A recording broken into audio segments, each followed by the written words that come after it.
Welcome to the show. My name is Lee, keeping you company. And on the show this morning, we have Chef Ajay Chopra, the renowned Indian chef and celebrity. Welcome, sir. How are you doing this morning? Very well, Lee. Thank you so much for this warm welcome. I'm so glad you're here.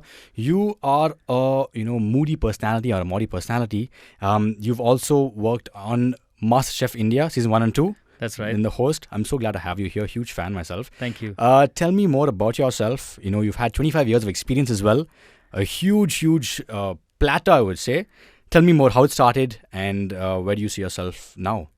Well, I think it started when I was 9, so I don't even have a count of how many years that is. I'll be celebrating my birthday soon and I'll be 47, so you do the maths. I can't, no, quick math's not working.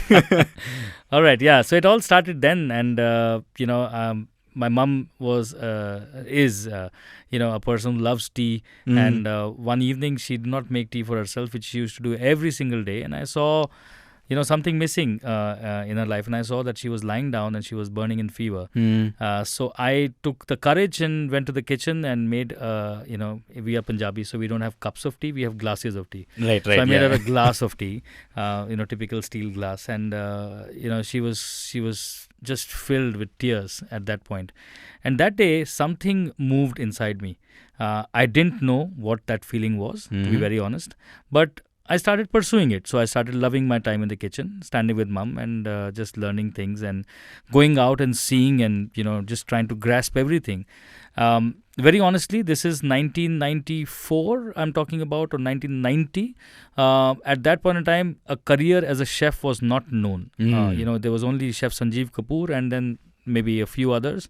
There were chefs in the hotels, but it was not very publicized and known, to the extent that I come from a very small city. I was doing my class 12th in a place called Sonipat in Haryana. And, we were called Bawarchis.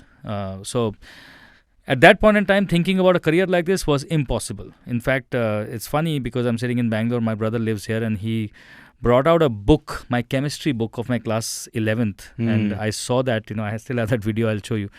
And it says goal MBBS, So my goal was to become a doctor, and that was because my parents wanted that. My internal goal was to become an architect, but here I am as a chef. So there's too much in between that I can talk about for at least a year. But to just cut this long story short, I think the passion started at the age of 9. Right. The passion took a turn when nothing else happened but hotel management happened. And when I entered the college in about 6 months, I was very, very sure that I wanted to become a chef. And I think from there on, it's just been a journey with no looking back. Most people get discouraged when they enter hotel management. They're like, this is way too hard for me. There's too many 6 rules and everything else. But how did you cope with it? What changed for you? Like, okay, this is what I want to be. So I think, that is something that I must give glory to God, because I think He's shaped me like that. Unless I was shaped like that, I would have never been fitting in that model at all, because I think it is a very tough ground. And I think every chef who decides to become a chef very early in his life is someone who's been gifted.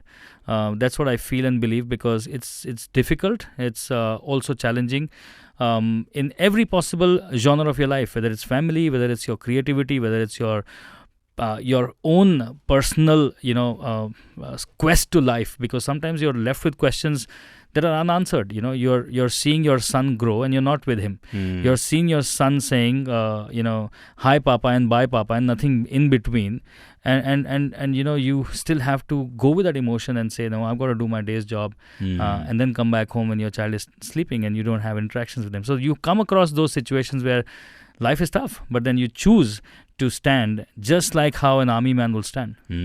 Amazing. You describe yourself as a global chef with a Desi heart, right? Talk to me more about that. Why global chef with Desi heart? So, my upbringing has been in small cities.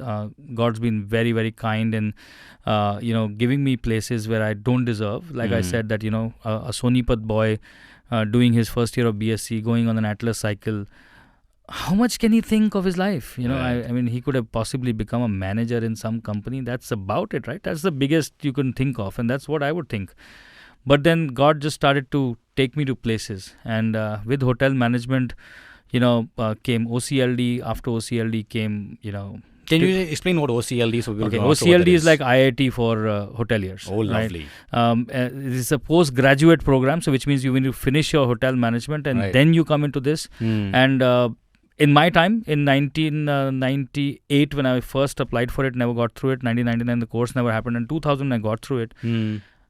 264,000 students had applied for 13 seats. Oof. So UPSC, in comparison, has 60% more seats than OCLD. So, oh my goodness. Yeah. So that was tough. Tough competition, yeah. One is to get through OCLD. The other is to get out of OCLD. OCLD stands for Oberoi Center of Learning Development.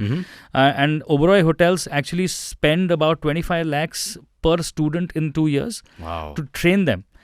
So I got trained, and I'm very, very, thankful to Oberoi Hotels for making me who I am, because that was shaping in those 2 years. And post that, I joined Marriott, worked there for about 4 years, then moved to London, worked there for about 3 years, headed a restaurant there, came back to Marriott in Goa. And then MasterChef happened. And simultaneously, I also moved from Marriott to Starwood. Eventually, Starwood became Marriott. So so then I was heading this hotel in Mumbai called Westin Mumbai Garden City. And 2014, I realized that I think I'm making too much money for someone else. Wow. Where's my money now? Yeah. What's my time now? Yeah. So I think that's where I realized that me and my wife, we said, let's do something of our own. And that's when we started Zion Hospitality. Right. And Zion Hospitality now is a full service restaurant consulting company where we have opened about 45 restaurants, India and abroad. Oh, amazing. And this is all, hospitality, like restaurants. Purely restaurants and hotels. Superb. When you first got your first head chef, when you got that job, what going through your mind? How did you react to that? And did you were like, okay, I made it? This feeling is so surreal, but you got to put your head on the shoulders every day you can come inside the kitchen. Yeah. Because you are leading a team which, is a mixture of all those emotions which you also gone through. So whilst you were growing up, you also had frustration. You also had, killer instincts, and you also had amazing zeal to reach to the top. And to handle those kind of people, you got to be the best, right? So if you don't have that bunch with you, then you're running a team of people who are loose and flack, and then you don't achieve what you want to achieve. But if you want really fiery people working with you, then this is who you have to become. So you have become sharper than the sharper. So when you are leading that team, you can't have that feeling that, wow, I've got made it. So I remember Gordon Ramsay once saying that the day I say I stop learning is the day I die. Right. I might as well go and dig my own grave. So we can never say that we've arrived. We can never say, because this food is just such a large subject, which cannot be done by anybody in one lifetime.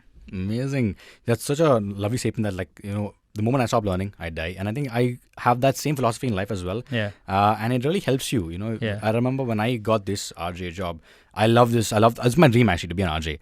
So when I got this, I was like, oh, I got it. Like, is this what's going on? But you can, as you mentioned, every day to come in and do the work. You realize how much of work that goes into this. Yeah. And it's a lot. And they've got dedication at the same time. I believe you. And also, we have a lot of Hindi-speaking people working in the kitchen. So I say it in a very funny way. कि भाइयों, अपने गाड़ी से L की plate कभी मत निकालना. In Bangalore, we should have L की plate. No, we're going to get abused for sure. But I want to ask you one question. I was on the show, as mentioned, the bear. There's one thing they keep saying, hands. What does that mean? They keep saying hands. So, I think any chef or any kitchen works with, tight principles. Right. And each kitchen may have their own slang. Right. Like, for example, yes, chef. Chef. Something is that it's like sanctum. You hear that and you say, okay, I've got command in the kitchen. Yes. It's like the military and saying, how's the Josh?